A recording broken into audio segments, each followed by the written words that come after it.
Buenos días, tardes o noches. Es la segunda parte de el video de investigación sobre el tema de la violencia vicaria. Era un video que teníamos que hacer en equipo. Lamentablemente yo por cuestiones familiares me ausenté casi 2 semanas.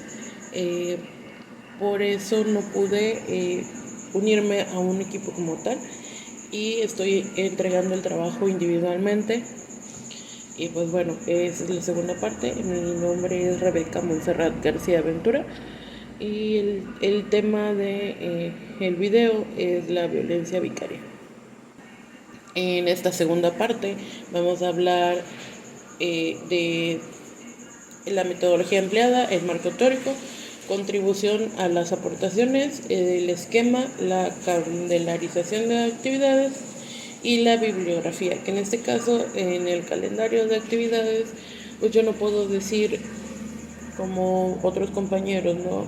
En la semana 9, 10, 11, 12 decidimos esto, que es como me imagino que se busca o es lo que la profesora desea que se emplee, porque, pues como comenté, tuve un problema familiar, entonces solicité prórroga, entonces pues básicamente mi investigación fue de la semana pasada a ahorita que estoy realizando el video.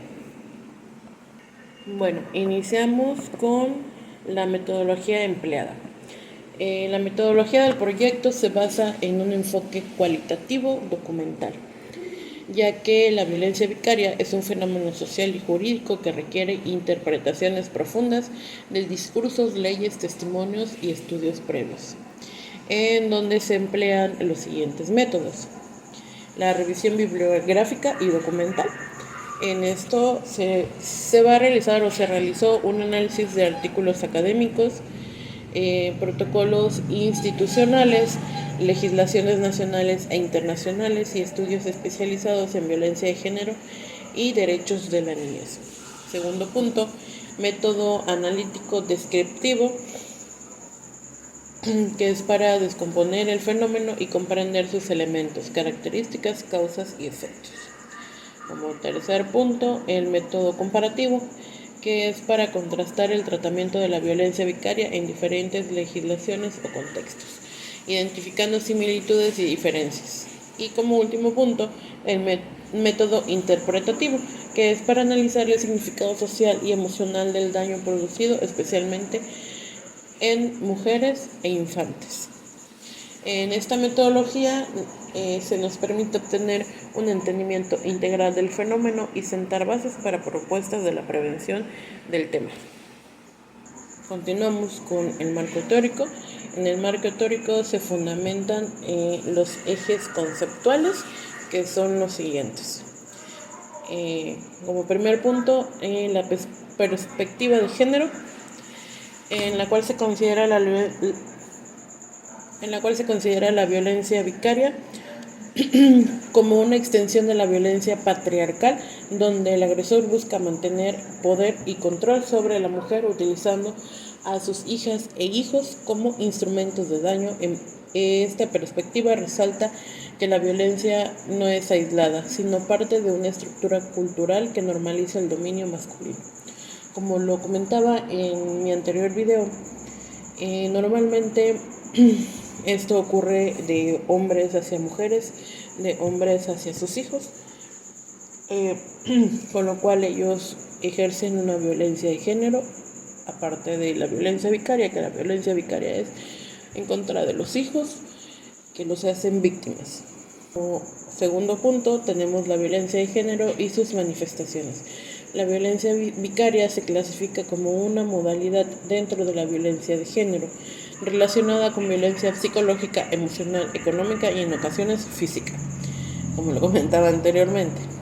Se reconoce como una forma extremadamente dañina porque afecta a terceros que son vulnerables, que son los hijos o los menores en este caso. Como tercer punto tenemos las teorías de apego y trauma infantil, basadas Basándome en autores como Bowlby, estas teorías explican la ruptura abrupta del vínculo materno, producto de la manipulación o retención por parte del agresor, el cual genera daños profundos en el desarrollo emocional, cognitivo y social de los niños. Como cuarto punto tenemos el concepto de revictimización institucional. En esto se explica cómo la falta de protocolos eficaces o la poca sensibilización de las autoridades puede empeorar la situación, permitiendo que el agresor continúe afectando a la mujer incluso dentro de los propios procesos legales. Como quinto y último punto tenemos los derechos humanos y protección a la infancia. Son los que se utilizan en marcos internacionales como la CEDAW, no sé si lo pronuncio bien, y la Convención sobre los Derechos del Niño para sustentar la obligación del Estado a brindar protección integral. Como tercer punto tenemos la contribución y o aportaciones del estudio. Este proyecto aporta una comprensión integral y actualizada del fenómeno, permitiendo visibilizar una modalidad de violencia aún poco reconocida legalmente en muchos espacios. Un análisis crítico del marco jurídico señalando vacíos legales y la necesidad de reformas que garanticen una protección más eficaz. Número 3.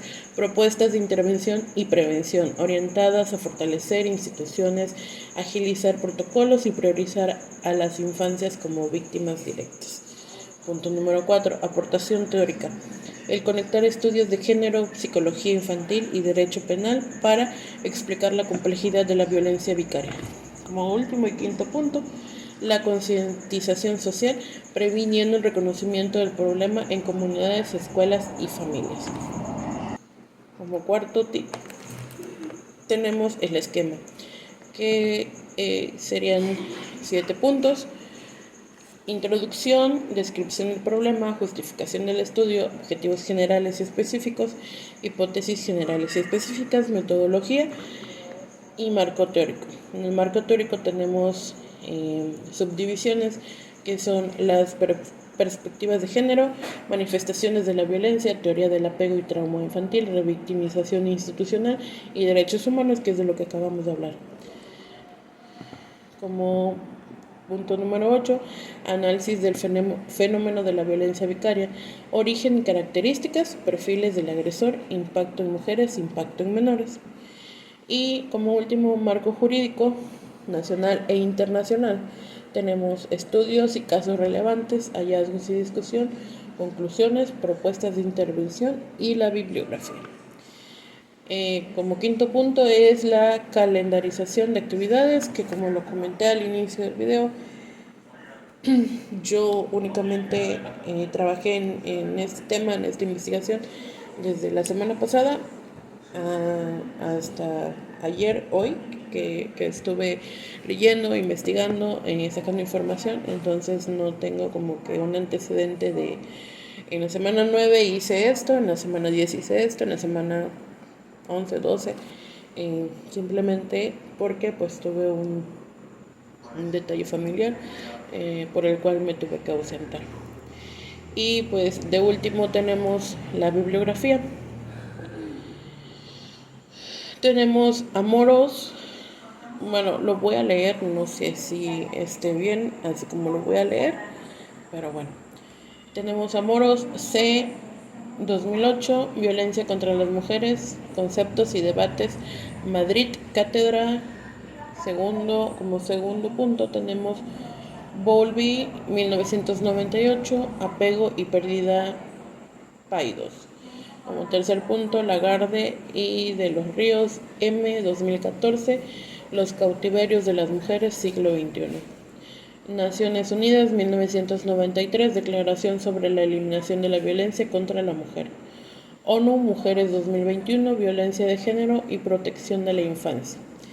Pérez del Campo A, 2019, La violencia vicaria cuando los hijos sirven como instrumento de daño. Revistas, Estudios de Género, 115, paréntesis 2, 45-62. Ruiz M. 2021, Violencia Vicaria, un análisis desde el derecho y la psicología, Revista Jurídica Internacional 8, paréntesis 3, 112-130. Y Tribunal Supremo de España 2021, sentencia sobre la violencia vicaria y la custodia. Esto sería todo. Esperando de mi parte haber sido clara y pues poder haber completado o abordado el tema como se solicitaba. Un saludo.